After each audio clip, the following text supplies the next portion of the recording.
Ohio State, they were a part of Big Ten Media Days, obviously. Showing up there probably felt pretty good after winning the national championship for Ryan Day and co. And I was, obviously, we did the show from Atlanta about a week ago for SEC Media Days and had a good time out there. And it's very, very, I've said it a lot. I'm very high on LSU. I think they're going to contend to win the national championship. And was doing some radio for a Baton Rouge station. Great folks out there from Matt Moscona in ESPN Baton Rouge. And he posed the question like, hey, you're high on LSU, but let's just say you can't pick LSU to go win the national championship if you were going to. Who else would you pick to win it all? I thought about it for a second. I'm like, man, Ohio State's still got a lot there. And he said, yeah, that's 100% true, but like complacency's pretty toxic. Dare I say poison for most teams coming off a national championship. And I think that's 100% true, but I don't know if that applies to this Buckeye team. More on that in a second here. If you're an Ohio State fan, you're a college football sicko, our time is now. If you're listening on podcast and hear me tapping the table, it's my essentially pounding the table for us to all get dialed in together. And if you're an Ohio State fan, you want more content around your Buckeyes, make sure you are subscribed to the channel. Big one, week one. We'll talk about that in the weeks to come.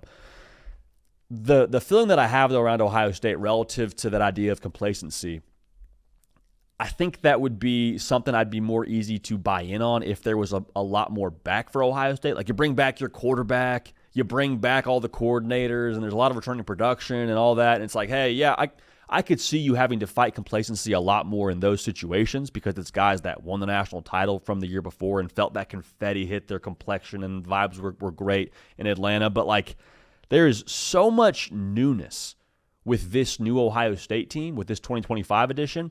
There's a lot of dudes that I think have something to prove that weren't a part of last year's national championship run and the role they're going to have to be here in 2025. Like defense, you have 8 new starters.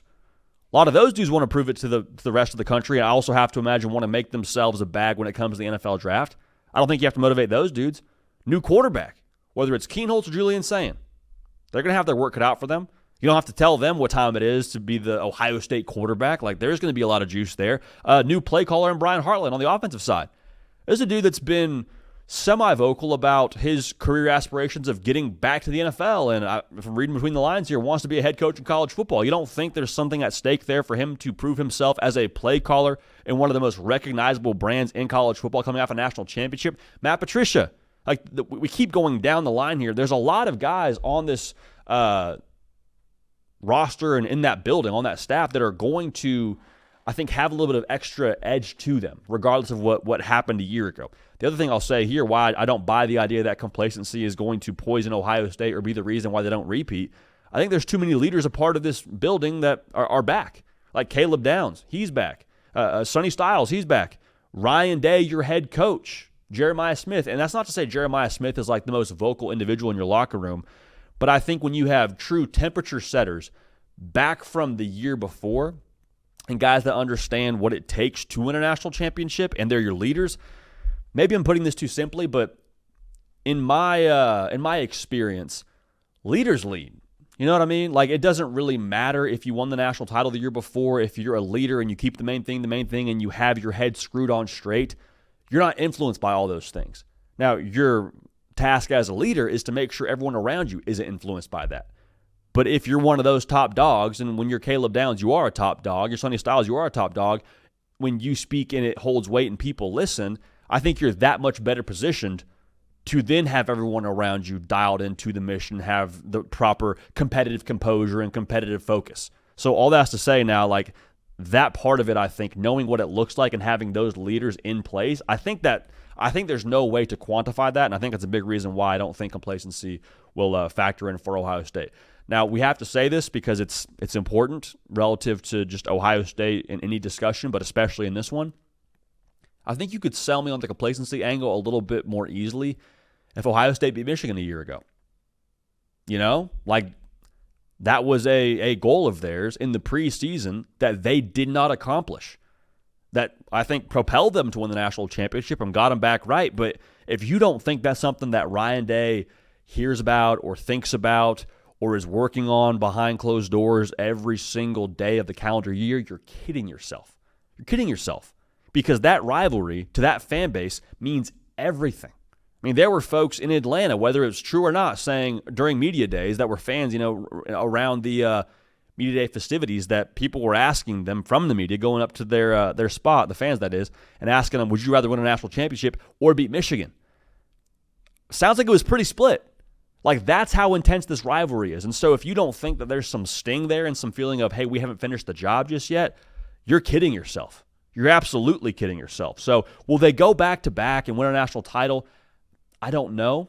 I believe in Julian saying I don't think talent will ever be the issue for Ohio State, but I really don't believe that if they don't get it done, it'll be a thing of, well, Ohio State just took their foot off the gas. They got complacent because they won the national title the year before. I really don't. I really, really don't. I think what it'll come down to is, do you have, when you get to the college football playoff, the championship medal for 3 to 4 games? That was Ohio State a year ago, right? Like, they weren't a national title team in the month of October. Dare I say November? Look at the Michigan game. They weren't a national title team at that point in time, had national title talent, but they honed that medal over the course of that regular season, and it was time to go win a national title and go on a run. They were ready for it. Give it to the Michigan game as the credit. Give it to the hitting the reset button as the reason why, but that will be why they win a national championship in 2025. Not a matter of, we just didn't get complacent. That's part of it, but I don't think that'll factor in when it comes to what Ohio State's going to be here in 2025. So the plot thickens. Season's about to start, man. I cannot wait. I cannot wait for that first game against Texas, dude. That's going to be, you got Joel Klatt on the call, Gus Johnson. I mean, Cato. I wish Cato could jump on them. If you haven't listened to the Huddle podcast, make sure you do that, because I'm going to ask Cato to do his Gus Johnson impression when we do that here this upcoming Friday. So lock in for that. Again, the Huddle podcast. Not something we do on the YouTube channel. It's something we do kind of lower key. So go get locked in there. Appreciate y'all being subscribed to the podcast feed. All right, a lot of good stuff over there.